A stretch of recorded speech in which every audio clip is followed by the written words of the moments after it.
तो यार अस्सलाम वालेकुम, क्या हाल है? सब खैरियत से होंगे तुम लोग? भाई हम तो बीमार पड़े हैं अभी, सही है।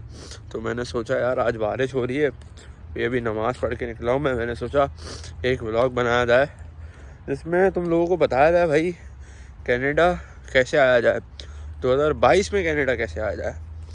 तो मेरे को बहुत सारे वो कमेंट्स आ रहे थे और मैसेज भी आ रहे थे कि भाई कनाडा आने की स्कीम तो बताओ कुछ।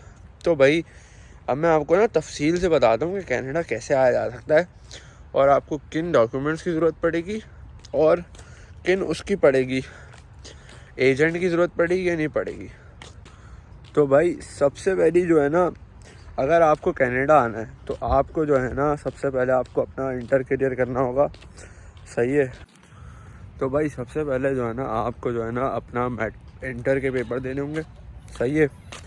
आप एक तो या तो इंटर या तो ए लेवल, सही है, या 12वीं के बाद कोई और सा अगर आपका बोर्ड है। तो भाई यहाँ पर जो है ना अगर आपको आना है ना सबसे पहले आपको अपना मैट्रिकुलेशन और इंटर क्लियर करना पड़ेगा या ओ लेवल्स करना पड़ेगा। अब भाई बात करते हैं कि कैसे आया जाए। तो भाई यहाँ पर आने के लिए ना जो है ना कुछ चीज़ें होती हैं, सही है, जो मद्देनज़र रखनी पड़ती हैं। सबसे पहले जो स्टेज पड़ती है ना आपकी, जो स्टेज 1 होती है, आपने प्लान कर लिया कि मैंने कनाडा आना है, ठीक हो गया। और अब आप देखोगे यार मुझे कौन से इंटेक में आना है। तो भाई यहाँ पर जो है ना 3 तरीके का इंटेक होता है, सही है। पहला इंटेक होता है जनवरी इंटेक, दूसरा होता है मई इंटेक और तीसरा होता है सितंबर इंटेक। तो भाई अब आपको चूज़ करना होगा कि भाई कौन से इंटेक में आया जाए। तो सबसे पहले आप देखोगे यार आपको कौन सा प्रेफरेबल रहेगा। अब मोस्टली जो होता है ना, जो टॉप 2 इंटेक्स होते हैं यहाँ पर, वो होते हैं सितंबर इंटेक और होता है वो अपना जनवरी इंटेक। मेन इंटेक में जो होता है ना वो कोर्सेज कम होते हैं, लेकिन उसमें जो है ये फ़ायदा होता है कि लोग कम होते हैं, सही है। और आपको थोड़ा सा वो हो जाता है कि ज़्यादा बच्चे होते हैं ना यार, पढ़ा वढ़ा नहीं आता, ये वो खैर वो अलग बात है। तो अब जो है ना सबसे बड़ा इंटेक सितंबर इंटेक होता है भाई। अब सितंबर इंटेक ने आपने प्लान कर लिया भाई मैंने सितंबर इंटेक में आना है, क्योंकि वो सबसे बड़ा इंटेक होता है, उसमें ज़्यादा कोर्सेज होते हैं और यूनिवर्सिटीज़ और कॉलेजेस जो होते हैं, सही है, उसकी बाद में बात करूँ। अब सपोज आपने इंटेक भी सिलेक्ट कर लिया, आपका माइंड भी बन गया, आपका 12 भी हो गई है। अब आपने जो करना है ना, अब आपने देखना है अपने लिए कॉलेज या यूनिवर्सिटी। अब आप बोलोगे कॉलेज यूनिवर्सिटी ये क्या सीन है भाई? अच्छा तो भाई यहाँ पर ये सीन होता है, यहाँ पर जो होता है ना लोग मोस्टली जो है ना यूनिवर्सिटीज़ जो है ना यहाँ पर एक्सपेंसिव होती हैं। तो कॉलेज से ना लोग बैचलर्स करते हैं या फिर मास्टर्स करते हैं या फिर पोस्ट ग्रेजुएट डिप्लोमा या फिर अंडर ग्रेजुएट डिप्लोमा करते हैं। तब भाई बात सारी ये है कि अब जैसे यूनिवर्सिटी हो गई, ब्रॉक यूनिवर्सिटी हो गई, अब आपको ये भी देखना होगा कि आपको कौन से कनाडा के शहर में जाना है। जैसे टोरंटो ओंटारियो हो गया और कैलगरी हो गया और ब्रिटिश कोलंबिया हो गया, विनीपेग हो गया। तो भाई यहाँ सब अलग अलग यूनिवर्सिटीज़ होती है, उनके अलग अलग होते हैं। तो अब आपने सोच लिया भाई, अब क्या कहते हैं यार, मुझे जो है देखना है यूनिवर्सिटी और कॉलेज कौन सा सही रहेगा। अब यूनिवर्सिटी की जो फ़ीस स्टार्ट होती है ना मेरे भाई, वो होती है तकरीबन $20,000 से अबव, सही है, या 23 से भी होती है, सही है। एक एल्गोमा यूनिवर्सिटी है वो ओंटारियो में, वो $18,000 से स्टार्ट हो जाती है। मेरा एक प्रोग्राम था कंप्यूटर साइंस का, ना मैं सॉफ्टवेयर इंजीनियरिंग पढ़ रहा हूँ, तो मैंने देखा था वहाँ पर जो है 18,000 का था वहाँ पर डॉलर, पूरे 1 साल की फ़ीस, सही है। ये मैं आगे बताता हूँ 1 साल की फ़ीस का क्या चक्कर है।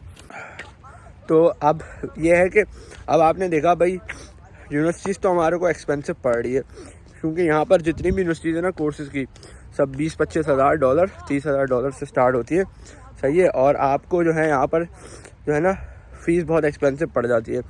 अब भाई बात आती है, अब आपने देख लिया यूनिवर्सिटी से मेरा कोई ताल्लुक़ नहीं हो सकता। अब मैं कॉलेज से डिग्री लेने का सोचता हूँ। अब आपने देखा कॉलेज है यहाँ पर, अब जैसे ओंटारियो में मैं हूँ ना, तो मुझे यहाँ के कॉलेजेस का पता है। अब जैसे शेरिडन है, सही है, हम्बर है और सेंटेनियल है, ये 3 ऐसे बड़े हुए हैं जिनका ना वीज़ा रेशो भी अच्छा है और इनकी पढ़ाई भी बहुत अच्छी है। अब लोग बोलेंगे सनिका को क्यों नहीं काउंट कर रहे? भाई सनिका कॉलेज जो है ना अच्छा कॉलेज है, लेकिन पाकिस्तान का जो रेशो है ना सनिका का, वो बहुत बेकार है। अच्छा भाई, तो बारिश बहुत हो रही थी, अच्छा, तो भाई हम लोग बात कर रहे थे कि भाई यूनिवर्सिटी और कॉलेज के बारे में। तो अब आपने देख लिया कि भाई यूनिवर्सिटी जो है वो बहुत फीस है, एक्सपेंसिव है यूनिवर्सिटी की। तो अब जो आपने देखा है तो कॉलेज का देखा। अब भाई कॉलेज की जो होती है ना फ़ीस जो होती है ना वो स्टार्ट हो जाती है तकरीबन 7,000, 5,000, 8,000, 9,000। सही है, वो बढ़ती रहती है। सही है। अब जैसे कि भाई यहाँ पर जो है ना, अगर मैं जो है ना बात करूँ ना, अब जैसे अगर आप जो है कंप्यूटर की फील्ड के हो, सही है, अगर आपको कंप्यूटर साइंस पढ़ना है तो यहाँ पर जो है शेरटन कॉलेज है, सनी का कॉलेज है। सनी का छोड़ो, पाकिस्तान का रेशो अच्छा नहीं है, वीज़ा नहीं लगता, क्योंकि एक मेरा दोस्त है उसका भी नहीं लगा था। तो खैर अब मैं बात करता हूँ यहाँ पर शेरटन कॉलेज है, सही है, हम्बर कॉलेज है, सेंटिनल कॉलेज है। ये 3 टॉप कॉलेजेस हैं ओंटारियो के, जिनका जो है वीज़ा सक्सेस अच्छा होता है भाई। और मैं जो है ना, मेरा शेरिडन का है, तो मैं जो है शेरिडन में हूँ, तो मेरा जो है लगा हुआ है। सही है। तो शेरिडन की आपके सामने एग्जांपल खड़ी हुई है। सही है। हम्बर और सेंटेनियल का मुझे कोई आइडिया नहीं है, लेकिन मैंने सुना हुआ है बहुत अच्छा कॉलेज है और वीज़ा जो है लग जाता है। तो अब बात करते हैं भाई फ़ीस की। सही है। अब आपने फ़ीस देख ली भाई, आपको पता लिया भाई ये फ़ीस है। सही है। आपको जो है इतनी फ़ीस रख होगी आपकी। सही है। एक सेमेस्टर की 8,000 या 9,000, और एक साल की 18,000 या 19,000। ठीक हो गया। अब आपने देखना आपने करना क्या है। अब आपको भाई लोग जो होते हैं ना वो जो है ना बोलते हैं हमने जो है ना डिग्री करनी है, बैचलर्स करना है। अब मैं आपको एक सच्ची बात बताता हूँ यहाँ पर। भाई देखो, अब आपने देख लिया आपका बजट छोड़ो, अभी आपने देखा यार आपने जो है ना बैचलर्स करना है। सही है। अब पाकिस्तान में आपने सोच लिया भाई बैचलर्स करना है मैंने। सही है। अब आपने देखा बैचलर्स की जो भी ना फ़ीस जो है ना वो $20,000 है। सही है। अब जो है ना, अब आपने देखा $20,000 है एक साल की। सही है। यहाँ पर ऐसा हिसाब होता है भाई, यहाँ पर जो होता है ना 2 तरीके की वीज़ा प्रोसेस होता है। सही है। अब जो होता है एक होता है SDS और एक होता है नॉन SDS। सही है। अब भाई ये SDS और नॉन SDS का क्या स्कीम है भाई, आशिर भाई ये अब आपको आशिर भाई बताएंगे क्या स्कीम है। देखो भाई SDS जो होता है वो होता है स्टूडेंट डायरेक्ट स्ट्रीम प्रोग्राम। अब बात करते हैं इसके बारे में। तो भाई इसमें क्या होता है, देखो भाई इसमें ये होता है आपको जो है 1 साल की फ़ीस भरनी पड़ती है। 1 साल में होता है 2 सेमेस्टर। अगर आप सितंबर इनटेक में आ रहे हो ना तो आपको सितंबर से दिसंबर तक की फ़ीस भरनी है। सही है। और उसके बाद जनवरी से आपको अप्रैल तक की फ़ीस भरनी है, या मई तक की। तो 4 महीने का मेरे भाई सेमेस्टर होता है यहाँ पर। सितंबर, अक्टूबर, नवंबर, दिसंबर एक सेमेस्टर, जनवरी, फरवरी, मार्च, अप्रैल दूसरा सेमेस्टर। अब जो इसकी फ़ीस होती है ना, आप जो है ना आपको 1 साल की भरनी पड़ती है।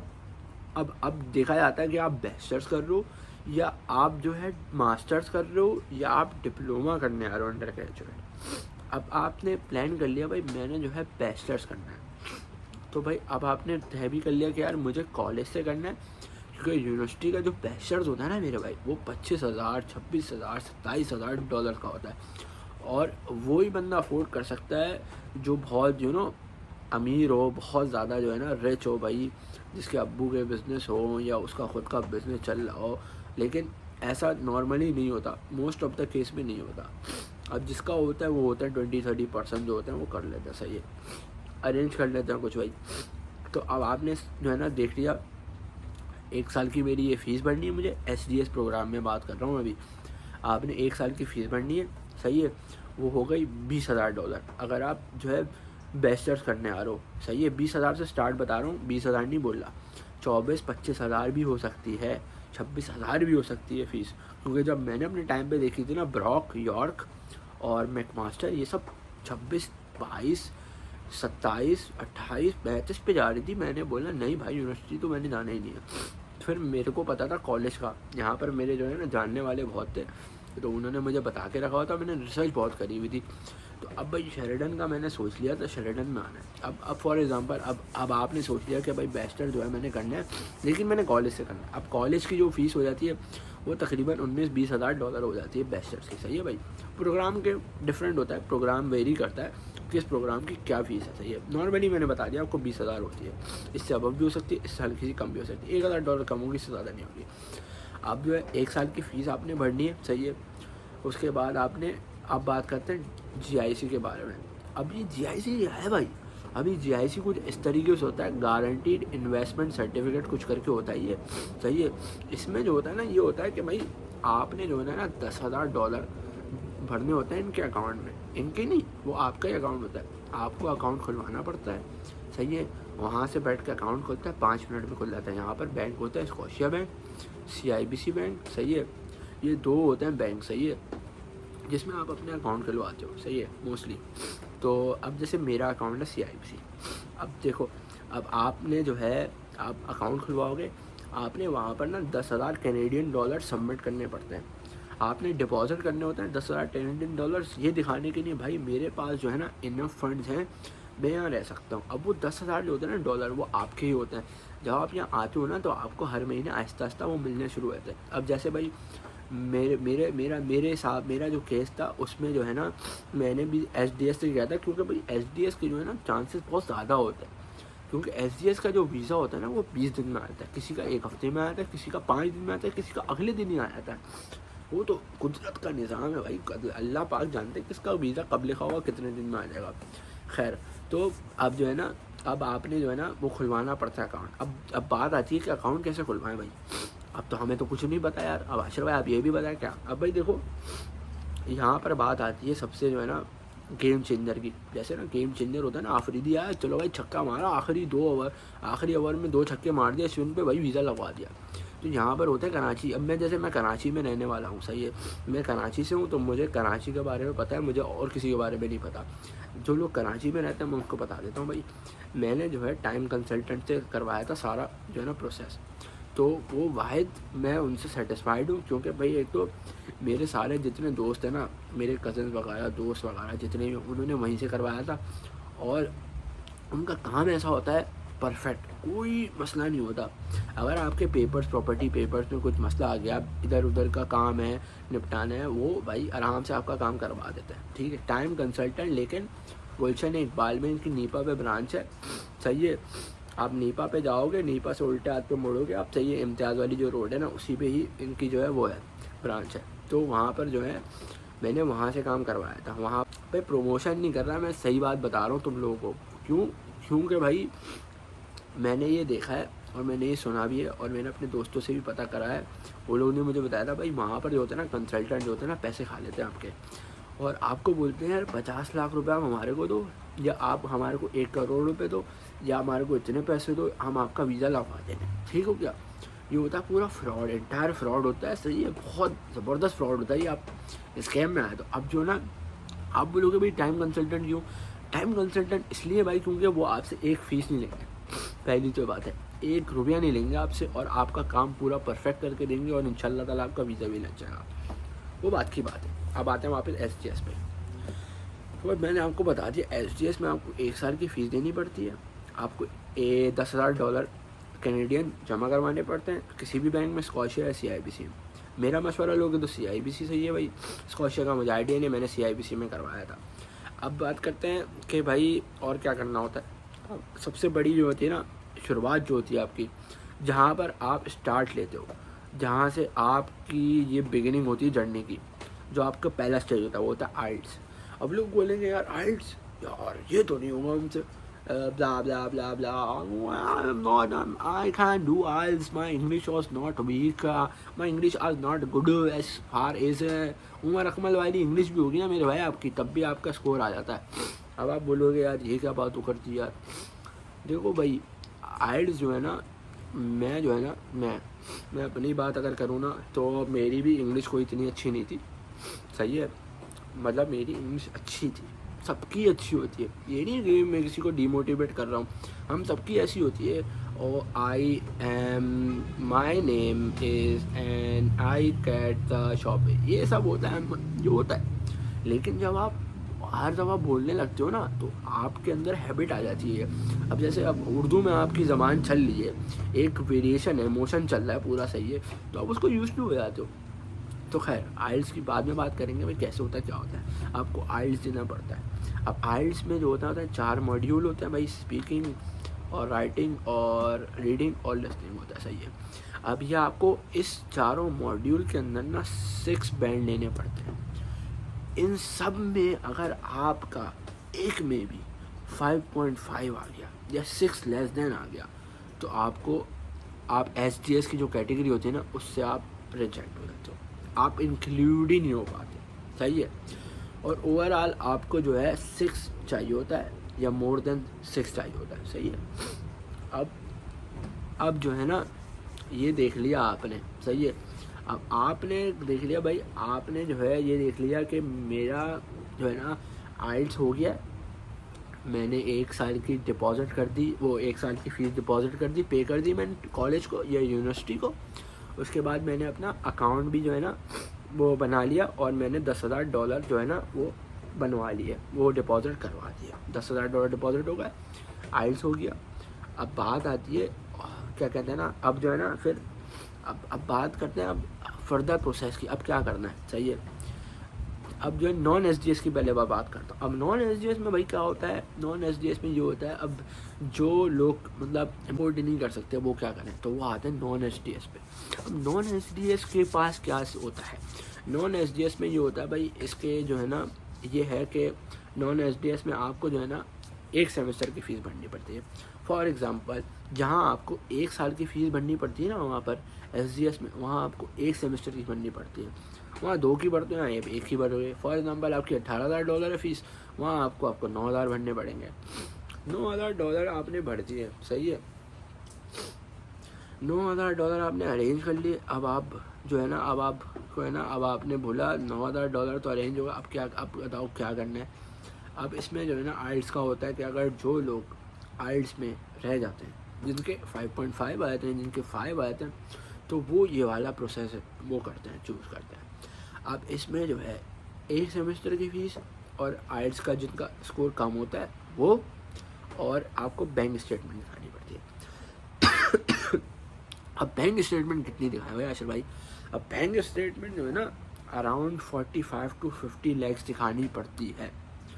कुछ लोग आपको बोलते हैं भाई 60-70 लाख रुपए भी लाओ, तो भाई वो मुझे नहीं पता, लेकिन मैंने जहाँ तक सुना है ना 50 लाख रुपए बहुत होते हैं, बैंक में दिखाने होते हैं आपको। 4 महीने की आपको ट्रांजैक्शन दिखानी पड़ती है, ये 1-1 लाख रुपए, 1.5 लाख रुपए, 50,000, 20,000, 25,000 ऐसे ऐसे करके आपको करना पड़ता है, अपनी हिस्ट्री बनानी पड़ती है। ये सारा काम 1 साल से पहले होता है। सही है। आपको करना पड़ा, अचानक आपने कर दिया ना तो वो पता लग जाता है इनको अभी अभी पैसे मंगवा रहा है, कर रहा है। खैर, तो अब मैंने आपको बता दिया SDS का और नॉन SDS का। SDS 1 साल की फ़ीस जिसमें 2 सेमेस्टर इंक्लूड होता है, $10,000 GIC के जो आपको बैंक में शो करने पड़ते हैं, और आपको आइल्स में 6 बैंड चाहिए होते हैं ओवरऑल हर मॉड्यूल के अंदर, और ओवरऑल आपको 6 होने चाहिए आपके। ठीक हो गया। अब जो है नॉन SDS का क्या था भाई, ब्रीफ दे देता हूँ मैं आपको, समरी। आपको 1 सेमेस्टर की फ़ीस देनी पड़ती है अराउंड फॉर एग्जांपल $9,000 या $8,000। सही है। उसके बाद आपको 50 लाख स्टेटमेंट दिखानी पड़ती है अपने जो है ना बैंक से। सही है। अब जो है ना क्या कहते हैं, बात करते हैं उसकी, कहते हैं आइल्स की भी हो गई। अब बात करते हैं अब क्या करें। अब भाई आपने सोच लिया, देख लिया कि ये कॉलेज है या ये यूनिवर्सिटी है, बैचलर्स करना है, डिप्लोमा करना है, मास्टर करना है, पता कर लिया। अब आप मंगवाओगे ऑफ़र लेटर। सही है। अब आपने ऑफ़र लेटर मंगाना है। यूजुअली ये होता है कि ना आपको ना 4 महीने या 5 महीने पहले ऑफ़र लेटर मंगवाना पड़ता है, क्योंकि यहाँ ऐसा होता है अगर आप जो है ना सोचते हो कि यार सितंबर इनटेक में आना है अभी तो, और अभी आना में नवंबर चल रहा है, अब आराम से जो है ना मार्च अप्रैल में अप्लाई करेंगे आ जाएगा, नहीं आता, एडमिशन क्लोज हो जाते हैं। मेरे साथ भी यही हुआ था। मैं जब गया था ना नवंबर चल रहा था मेरा, अक्टूबर 31 मैंने आइल्स दिया था, या हाँ नहीं अक्टूबर 31 या कुछ ऐसे करके ना मेरा आइल्स हुआ था और रिज़ल्ट आया था मेरा। उसके बाद मैंने नवंबर में अप्लाई कर दिया था ऑफ़र लेटर के लिए। मेरा 3 महीने बाद ऑफ़र लेटर आया था। सोचो मैं इंतज़ार कर करके थक गया भाई, ऑफ़र लेटर ही नहीं आ रहा, क्या हो गया, एडमिशन देंगे नहीं देंगे भाई।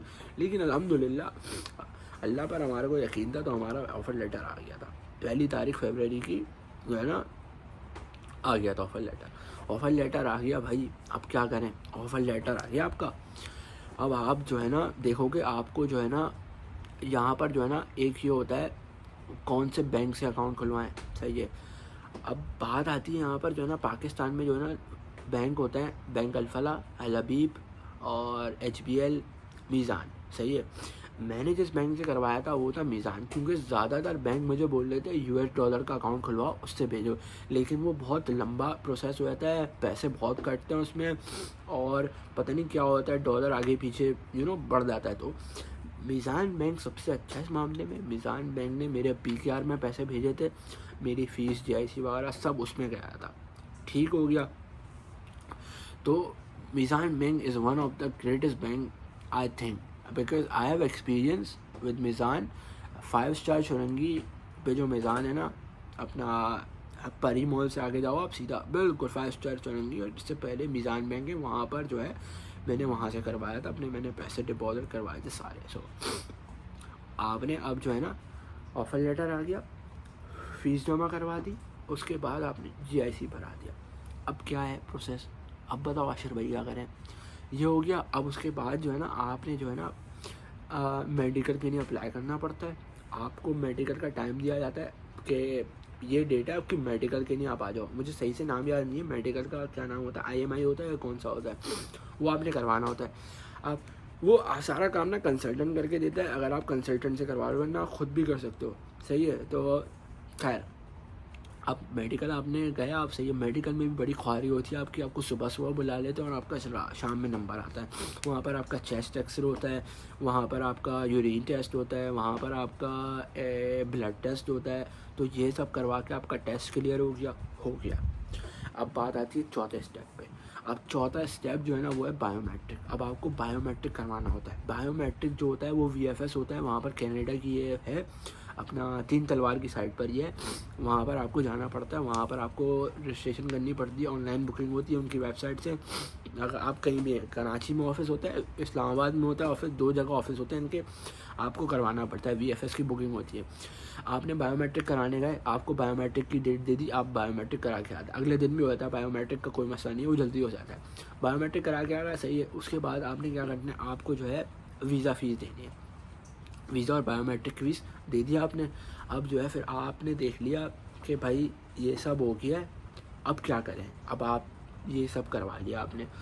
अब एक बात और मैं इंक्लूड करना भूल गया, आपको ये भी देखना पड़ता है, जब आप बैंक स्टेटमेंट दिखा रहे होते ना, या आप वो ये कर रहे होते हो प्रोसेस, तो आपको जो है ना ये दिखाना पड़ता है कि हमारे पास फाइनेंस कितना है। अब मोस्टली ये होता है ना, जो हर किसी के पास कोई ना कोई प्रॉपर्टी ज़रूर होती है, जिसके पास नहीं होती वो बनवा लेते हैं। आप भाई पाकिस्तान में जो है ना, बहुत सारे ऐसे सेंटर्स होते हैं जहाँ से ना प्रॉपर्टी एवेल्यूएशन हो जाती है।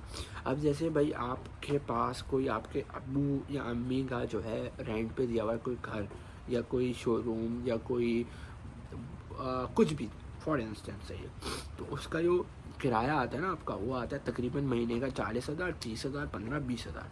तो लेकिन ये स्ट्रॉन्ग फाइनेंस नहीं होता, आपको इसको इवेल्युएट करवाना पड़ता है, तकरीबन आपको दिखाना पड़ता है कि रेंट मेरा 1 लाख रुपए का है, या 2 लाख रुपए का, या 1.5 लाख रुपए का है, उस हिसाब से कितने ये हैं, सही है। तो आपको एक गैदर करना पड़ता है, क्योंकि भाई आप इतने सारे पैसे दे रहे हो, तो आपके पास पैसे कैसे आ रहे हैं ये तो बताओ आप उन लोगों को। तो ये आपको अपनी फ़ाइल में दिखाना पड़ता है कि भाई ये मेरी फ़ाइल है, और ये मेरे अब्बू का या अम्मी का बिज़नेस है, कि मुझे कौन सपोर्ट कर रहा है, सही है भाई। अम्मी का आपका रेंट का है बिज़नेस, रेंट अ हाउस है, रेंट अ शोरूम है, या आपकी दुकान है, या आपके अब्बू का बिज़नेस है किसी चीज़ का, वो आपने दिखा दिया, ये हो गया। उसके बाद आता है SOP के बारे में। अब SOP क्या होती है भाई, SOP जो होती है ना, लिखनी पड़ती है, इनको बताना पड़ता है अपने बारे में कि आप why are you choosing Canada. तो खैर ये तो मुझे भी नहीं आती थी, तो वो तो मैंने कंसल्टेंट से करवाई थी, तो उन्होंने मुझे फॉर्मेट वगैरह दे दिया था, ये वो करके बना दी थी। SOP हो गई, मेडिकल हो गया, बायोमेट्रिक हो गया, फ़ीस भर दी, GIC दे दिया। अब वीज़ा फ़ाइल करेंगे हम। अब हमने वीज़ा फ़ाइल करना है। अब हमने जो है ना 2 महीने पहले या 3 महीने पहले हमने वीज़ा फ़ाइल करना पड़ता है। मेरे केस में मैंने जो है जून में मैंने वीज़ा फ़ाइल करा था, और मेरा 1 महीने बाद मेरा वीज़ा जुलाई में आ गया था। अब आप बोलोगे जितना जल्दी फ़ाइल करो उतना जल्दी वीज़ा आएगा, और जितना जल्दी वीज़ा आएगा उतनी जल्दी आप जाओगे। नहीं भाई, ऐसा कोई नहीं है। आप 1 महीने पहले ही कनाडा आ सकते हो, उससे पहले आप नहीं आ सकते, आपको अलाउ ही नहीं करेंगे यहाँ पर। तो भाई ये था आपका प्रोसेस पूरा, आपने वीज़ा फाइल कर दिया। अब लोग बोलते हैं यार हम कनाडा क्यों अप्लाई करें, ऐसी क्या ख़ास बात है कनाडा में, क्यों आए हम कनाडा। तो भाई सबसे बड़ी बात जो है ना भाई, अभी जो चल रहा है ना सीज़न कनाडा में, वो पाकिस्तानियों को दे रहे हैं वीज़ा, भर भर के वीज़ा आ रहे हैं पाकिस्तानियों के, इतने वीज़ा आ रहे हैं, इतने वीज़ा आ रहे हैं, आप यकीन नहीं करोगे भाई, इतने वीज़ा आ रहे हैं मैं आपको बता नहीं सकता। मैं अगर आप अभी जो है ना, अभी आप 12th कर लिया आपने, बैचलर्स कर लिया ना, आप अगर आप चाहते हो ना आपकी लाइफ बन जाए, आप सेटल होना चाहते हो, आप कनाडा के लिए अप्लाई करो। सही है मेरा भाई, कनाडा अगर आपने अप्लाई कर दिया आपको वीज़ा मिल जाएगा। आपके स्ट्रॉन्ग फाइनेंस होने चाहिए, आपकी फ़ाइल अच्छी होनी चाहिए, आप सारी चीज़ें इंक्लूड करो, ये दिखाओ, कुछ नहीं छोड़ना आपने। सही है, सब कुछ कर लिया आपने, ठीक हो गया, फाइल वाइल सबमिट कर दी, आपका वीज़ा आ गया, आप इधर आ गए, ठीक हो गया। उसके बाद जो है वो बात की बात करेंगे। तो भाई ये था जो है पूरा प्रोसेस, कनाडा कैसे आना है। बजट जो मैं बता दूं, अगर आप SGS से जा रहे हो ना, तो अराउंड आपका बजट जो होना चाहिए ना 50 लाख होना चाहिए। नॉन SGS से आ रहे हो तो आपका अराउंड 25-30 लाख होना चाहिए बजट। ठीक हो गया, ये आपका बजट है। प्रोसेस मैंने आपको बता दिया। कैटेगरी 2 होती है वीज़े की, स्टूडेंट डायरेक्ट स्ट्रीम और non student direct stream, SDS non SDS। ठीक हो गया, वीज़े का जो है ना ये हो गया आपके वीज़े का, ठीक हो गया। आपका प्रोसेस भी ये हो गया, आपने सब कुछ करवा लिया। तो ये था भाई कनाडा कैसे आया जाए। तो ऐसे आ सकते हैं भाई कनाडा, ठीक हो गया। तो इस तरीके से आप कनाडा आ सकते हैं। और अगर आप चाहते हैं आपकी लाइफ सक्सेसफुल हो और आप सेटल होना चाहते हैं, आप खुशगवार ज़िंदगी गुजारना चाहते हैं, तो आप कनाडा ज़रूर आएँ। सही है, बहुत अच्छा है कनाडा, सही है, यहाँ पर स्कोप बहुत है। अगर आपको PR मिल जाती है तो आपकी लाइफ सेटल हो जाती है, तो बहुत ज़बरदस्त है यहाँ पर। बस ये था भाई पूरा कनाडा कैसे आया जाए, क्या प्रोसेस है। तो ये आज का व्लॉग यहाँ ख़त्म करता हूँ मैं, क्योंकि सर्दी हो रही है और मैं जो हूँ बीमार हूँ इस वक्त, और मुझे अपना ख्याल रखना चाहिए, जो कि मैं नहीं रख रहा हूँ। मजाक कर रहा हूँ, ख्याल में बहुत रख रहा हूँ अपना, दवाई टाइम पे ले रहा हूँ। सही है अम्मी, अगर आप देख रही हैं तो दवाई टाइम पे लिए, अभी खाइए, गला थोड़ा बैठा हुआ है, वो सही हो जाएगा अभी, लेकिन सही है। तो भाई ये व्लॉग था, अब ये व्लॉग ख़त्म करते हैं। अगर आपको कोई और क्वेश्चन हो तो मुझे ज़रूर बताना। बाकी मैं ये ज़रूर बताऊँगा अगली वीडियो में कि डिप्लोमा या बैचलर, सही है, या कॉलेज या यूनिवर्सिटी, और फिर जॉब वॉब का सब कुछ बताऊंगा मैं नेक्स्ट वीडियो में। तो भाई अपना ख्याल रखें और दुआएं करें अपने लिए और नमाज़ें पढ़ें भाई, और अल्लाह से अच्छी उम्मीद रखें। जो कराची में मौजूद है, ख़ास तौर पे भाई मेरे भाइयों और मेरी बहनों, अपना भाई साहब लोग ख्याल रखो। और जो ना यहाँ पर फायरिंग वायरिंग चोरी डकैती हो जाए भाई, अपना सब ख्याल रखो। और इंशाल्लाह भाई टेंशन लेने वाली बात नहीं है, पाकिस्तान में भी पढ़ो, यहाँ पे भी आपको हो जाएगा। बस आप अल्लाह से अच्छी उम्मीद रखो, और अल्लाह बेहतर जानता है। अल्लाह ने जहाँ पर लिखा होता है ना, नसीब मंजिल लिखी होती है, वहाँ अल्लाह ज़रूर पहुँचा देता है, देर से ही सही, लेकिन पहुँचा ज़रूर देता है। मेरे को भी, मैंने भी 3-4 साल इंतज़ार करे इस चीज़ के लिए, तो अल्हम्दुलिल्लाह अल्लाह का एहसान है। तो भाई यहाँ पर अपना व्लॉग एंड करता हूँ मैं। अपना ख्याल रखें और दुआ में याद है। अल्लाह हाफ़िज़।